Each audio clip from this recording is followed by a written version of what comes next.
ॐ सोमनाथाय नमः। ॐ मल्लिकार्जुनाय नमः।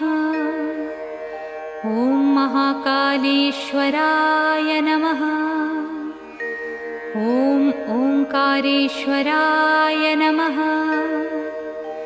ॐ वैद्यनाथाय नमः। ॐ भीमशङ्कराय नमः। ॐ रामेश्वराय नमः। ॐ नागेश्वराय नमः। ॐ विश्वेश्वराय नमः। ॐ त्र्यम्बकेश्वराय नमः। ॐ केदारेश्वराय नमः। ॐ भुस्मेश्वराय नमः।